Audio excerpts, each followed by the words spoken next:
मराठी महापौर नाही तर मीरा भाईंदरमध्ये माझं रक्त सांडेल, हा इशारा आहे गोवर्धन देशमुखांचा.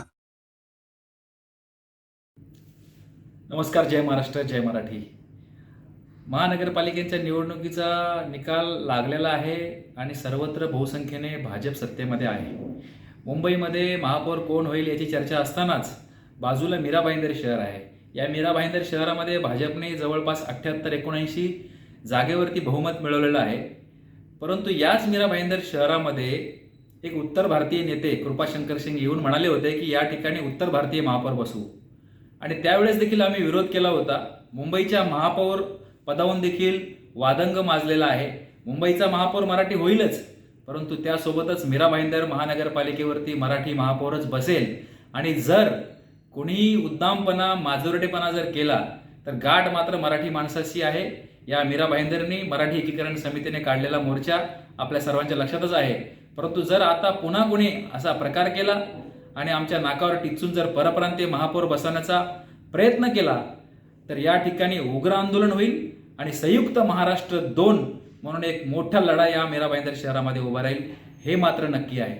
आम्ही मराठी महापौरावर ठाम आहोत आणि जर कोणीही माजोरटेपणा करून आमच्यावर दडपशाही करण्याचा प्रयत्न केला तर या मीरा भाईंदर महानगरपालिकेच्या प्रवेशद्वारावर रक्त सांडल्याशिवाय राहणार नाही. भले माझा जीव गेला, माझ्यावर गोळ्या झाडल्या, तरी ते मी सहन करायला तयार आहे. परंतु या मीरा भाईंदर महानगरपालिकेवर परप्रांतीय महापौर बसू देणार नाही. मराठीच महापौर झाला पाहिजे, यासाठी आम्ही माननीय मुख्यमंत्री देवेंद्र फडणवीस यांना निवेदन पाठवलेलं आहे. भाजप पक्षाचे अध्यक्ष रवींद्र चव्हाण यांना निवेदन पाठवलेलं आहे. आणि त्या ठिकाणचे जे स्थानिक नेते असतील, कोणी जे स्वतःला कार्यसम्राट समजतात, त्यांना देखील आम्ही पत्र पाठवलेलं आहे की या मीरा भाईंदर महानगरपालिकेवर मराठीच महापौर झाला पाहिजे, अन्यथा गाठ मराठी एकीकरण समितीची आहे.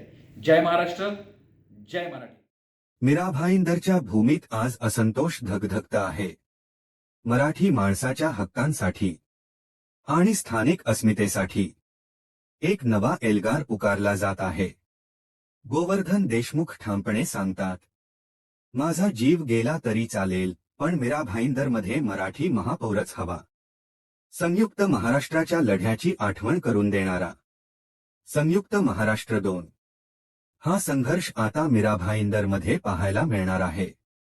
भाजप अध्यक्ष आणि मुख्यमंत्री यांना नमस्कार. मी वैभव बनगे, एमडी न्यूज.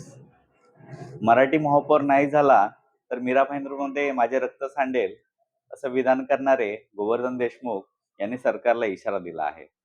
मोठ्या आंदोलनाचा एल्गार पण केला आहे.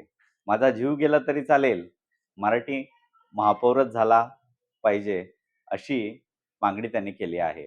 यासाठी मराठी माणसाचे भव्य आंदोलन केले जाईल. तसेच संयुक्त महाराष्ट्र 2 लढा मीरा भाईंदरमध्ये पाहायला मिळेल.